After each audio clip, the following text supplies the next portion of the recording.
Here's the blunt legal reality. Constructive eviction only applies when a lawful tenancy exists in a lawful dwelling.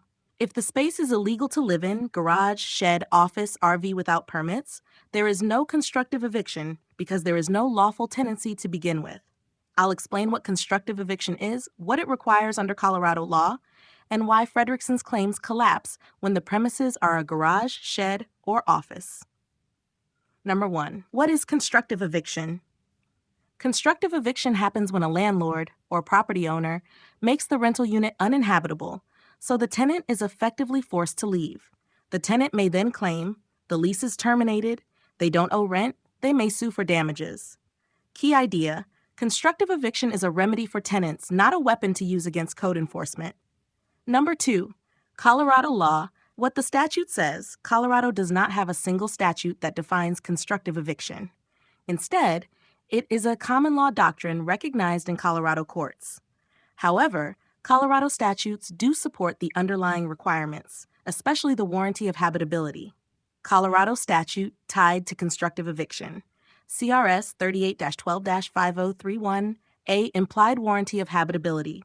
This statute says the landlord must provide safe and habitable premises, comply with building codes, ensure the unit is fit for human habitation. Constructive eviction is a legal consequence when the landlord breaches this duty, but the statute only applies if the premises are a residential dwelling.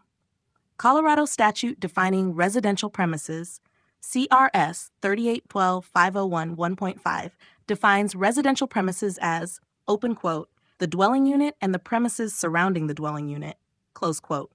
That requires a lawful dwelling unit. So if the space is a garage, shed, office, or unpermitted conversion, it is not a residential premises. Therefore, no warranty of habitability, no constructive eviction, no tenant rights. Number 3, the 3 essential elements of constructive eviction. Colorado courts require all 3. 1. Wrongful conduct by landlord. Examples: turning off utilities, denying access, threats, harassment, intentionally making the place unlivable. Number 2, substantial interference with the tenant's use. Not a minor issue, it must be major. No heat, no water, unsafe conditions, structural dangers. Tenant must vacate. The tenant must leave because of the interference. Number 4, critical. Constructive eviction requires a lawful tenancy. If the tenant was not legally allowed to live there, there is no tenant to constructively evict. Examples: garage converted to living space without permits, shed used as bedroom, office used as bedroom, RV used as a dwelling on non-approved land. Those are illegal dwellings, not tenancies, so constructive eviction cannot apply. Number 5, applying this to Fredrickson's claims. A garage, unless it was legally converted with permits, unless it was approved as a dwelling unit, it is not a lawful residence. So, no residential tenancy, no constructive eviction. B shed, same as garage, not a dwelling, not legally habitable, not a tenant situation. C office. Even if rented as an office, if used as living space, it becomes illegal occupancy.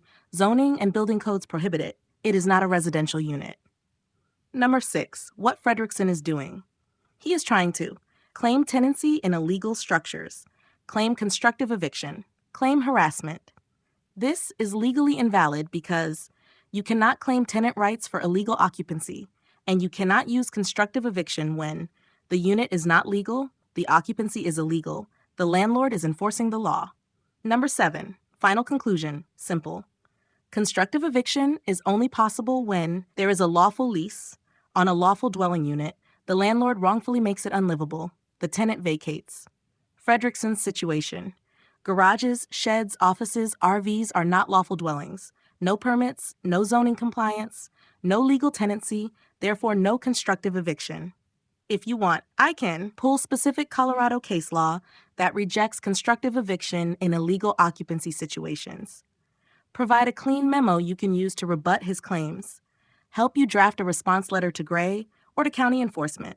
Just say which you want.